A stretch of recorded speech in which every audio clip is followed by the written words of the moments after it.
이틀이 지남에 예수께서 거기를 떠나 갈릴리로 가시며 친히 증언하시기를 선지자가 고향에서는 높임을 받지 못한다 하시고 갈릴리에 이르시매 갈릴리인들이 그를 영접하니 이는 자기들도 명절에 갔다가 예수께서 명절 중 예루살렘에서 하신 모든 일을 보았음이더라. 예수께서 다시 갈릴리 가나에 이르시니 전에 물로 포도주를 만드신 곳이라. 왕의 신하가 있어 그의 아들이 가버나움에서 병들었더니 그가 예수께서 유대로부터 갈릴리로 오셨다는 것을 듣고 가서 청하되 내려오셔서 내 아들의 병을 고쳐주소서. 하니 그가 거의 죽게 되었습니다. 너희는 표적과 기사를 보지 못하면 도무지 믿지 아니하리라. 주여, 내 아이가 죽기 전에 내려오소서. 가라, 내 아들이 살아있다.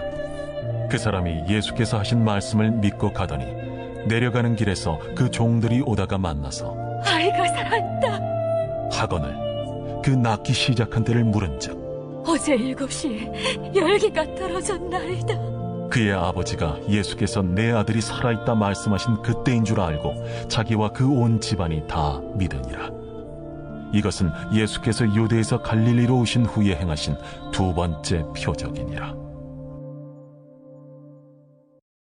샬롬, 좋은 아침입니다. 오늘도 주 안에서 믿음으로 승리하실 수 있는 우리 온 성도들 되실 수 있기를 주님의 이름으로 축복합니다. 오늘 본문은 그 예수님께서 그 왕의 그 신하의 아들을 그 고치는 그 기적, 그 표적을 보여주고 있는 장면을 기록하고 있습니다. 이 기적을 그 54절에서는 예수님께서 유대를 떠나 갈릴리로 오신 후에 행하신 그 두 번째 표적이었다라고 말씀하고 있습니다. 오늘 본문에서 일어난 그 기적의 장소는 그 다시 이제 갈릴리 가나입니다. 이곳에서 그 이미 그 예수님은 그 물을 포도주로 바꾸는 그 표적을 행하신 곳이죠. 자, 그곳에 갔더니 그곳에 예수님께서 가셨더니 어떤 그 왕의 신하가 있었는데 그의 그 아들이 그 가버나움에서 그 병에 걸려 앓고 있었다라고 기록을 하고 있고요.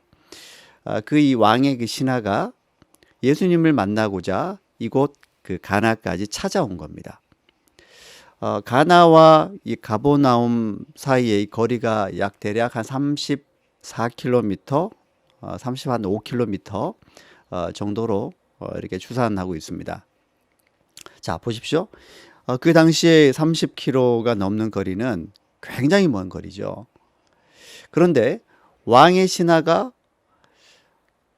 즉 고위 관리가 예수님이 있는 이 가나까지 먼 거리를 찾아왔다라고 하는 것은 무엇을 뜻하냐면 그만큼 지금 자기의 아들의 이 병의 상태가 위중했다라는 것을 보여주고 있는 것이죠.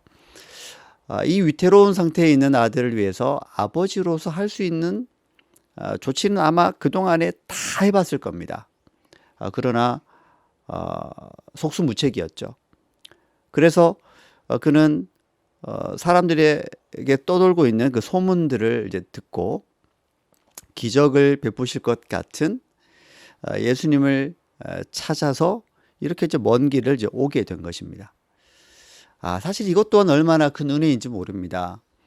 모든 것을 해봐도 해결되지 않는 그 어느 그때에 마지막 소망을 예수님께 두고 예수님을 찾아올 수 있다라는 것 그 자체가 사실 얼마나 복된 일인지 모릅니다. 저는 이걸 은혜라고 생각하고 싶습니다. 예수님만 바라볼 수밖에 없는 상황에서 예수님을 찾아오는 그 행위는요, 이게 바로 기적으로 나아가는 정말 은혜로운 결단이거든요. 이것 또한 아무나 할 수 있는 건 아닌 것 같습니다. 사실 저나 여러분들이나 예수님을 나의 소망으로 또 나의 구세주로 나의 주님으로 믿고 살아가는 것 이 자체가 사실 내가 한 것 아니지 않습니까?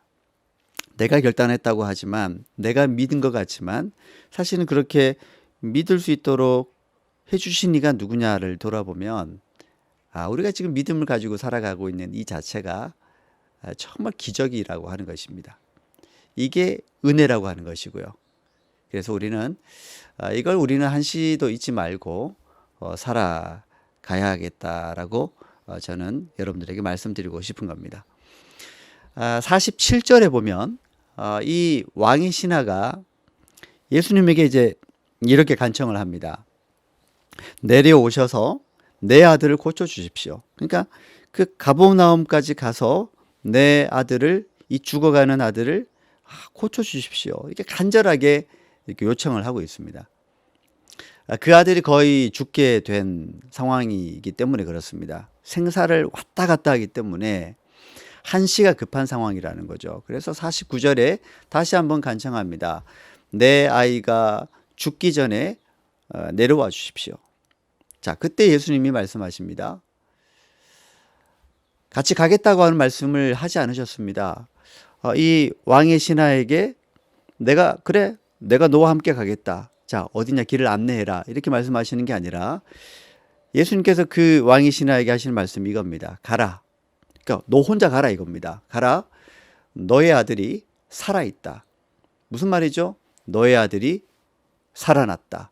너의 아들이 고침받았다. 내가 그 아들을 고쳤다. 이렇게 말씀하시는 겁니다. 그런데요, 이 왕의 신하가 예수님께서 이렇게 말씀하셨을 때에 성경의 기록에 보니까 믿었다고 합니다. 그리고 믿고 자기의 그 아들이 있는 곳으로 떠났다고 얘기합니다. 그리고 내려가는 도중에 그의 종들을 만납니다. 도중에 만난 거죠. 그리고 그의 아이가 살아났다라고 하는 이야기를 그 종들을 통해서 듣게 됩니다. 이게 얼마나 놀라운 일인가요? 자, 이 왕의 신하는요, 계산을 합니다. 면밀한 사람 같아요. 자, 아이가 낳게 된 그 시각을 이 종들에게 묻습니다. 그리고 예수님께서 자기에게 너의 아들이 살아났다라고 말씀하신 시각과 이렇게 비교해 봅니다. 어떻게 비교했는지는 우리가 정확히 알 수는 없지만 또 그들의 어떤 셈법이 있겠죠.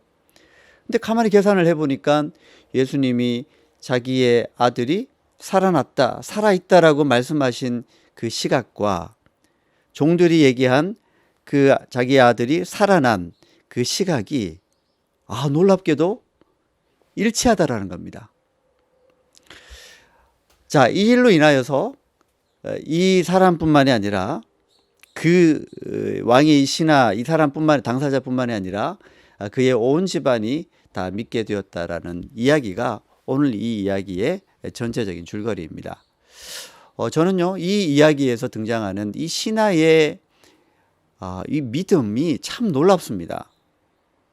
자, 예수님께서 말씀으로만 너의 아들이 살아났다, 너의 아들이 고침받았다, 너의 아들이 치유됐다라고 말씀하셨는데 오늘 이 장면들을 이렇게 면밀히 들여다보면요, 발견할 수 있는 게 이겁니다. 아까도 말씀드렸지만 이 신하가 어떤 토도 달지 않고 예수님이 말씀에 정말입니까? 이런 토도 달지 않습니다.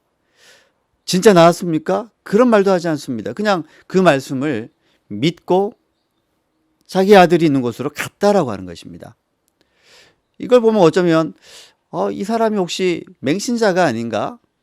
무턱대고 믿고 하는 그런 사람인가? 라고 할 수 있겠지만 아니요. 그렇지 않습니다. 굉장히 면밀한 사람입니다. 자, 왜냐하면 종들에게 그의 아들이 낳게 된 시간을 체크했죠.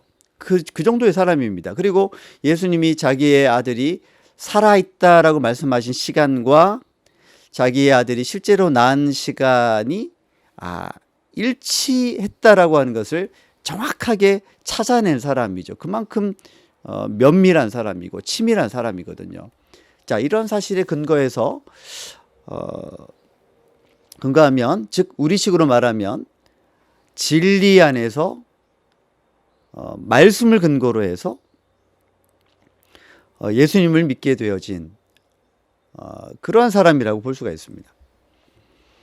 이 한 사람의 믿음이 온 집안 사람들을 믿음으로 이끌게 되었던 것을 우린 주목해야 됩니다.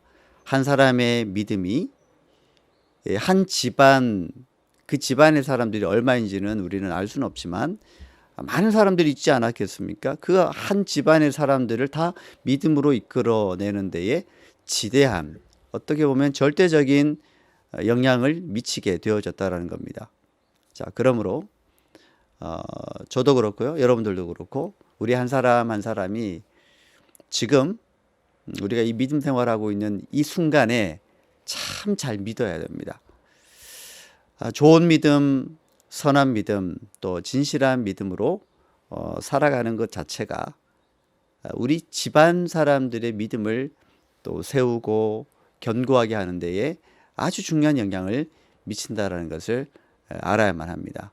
그래서 우리 일생을 살아가는 동안에 어떤 환경 속에서도, 어떤 상황 속에서도, 어쩌면 우리의 믿음을 무너뜨리려고 하는 이런 어떤 코로나19와 같은 이런 상황 속에서도 절대로 흔들리지 말고, 이 상황에 핑계대지 말고, 정말 진실한 믿음, 신실한 믿음, 참 바른 믿음, 그리고 진리 안에서 깨어있는 믿음, 그냥 무턱대고 그냥 믿는 그런 믿음 말고요, 오늘 이 왕의 신하의 모습처럼 정말 진리 안에서 예수님을 참 바르게 믿고 살아가는 모습, 오늘 우리에게 요청되는 믿음의 모습이 아닌가 합니다.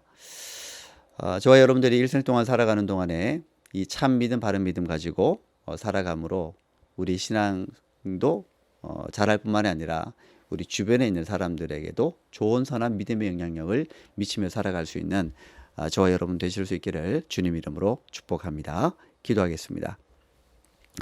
하나님 아버지, 왕의 신하가 그토록 주도 면밀한 믿음을 가졌고 말씀을 있는 그대로 믿었고 예수님의 그 말씀을 한치의 토도 달지 않고 그대로 믿었던 그 믿음이 그 아들을 살렸고 또 그 집안의 모든 사람들을도 믿음으로 이끌었던 것처럼 하나님, 저희들에게도 이 바른 믿음, 참 믿음을 가지며 살아갈 수 있도록 도와주시옵소서. 하나님 아버지, 우리에게 지금 이 코로나19 때문에 바른 믿음, 참된 믿음, 신실한 믿음을 가지고 살아가기 참 어렵게 만드는 핑계거리가 생기고 있습니다.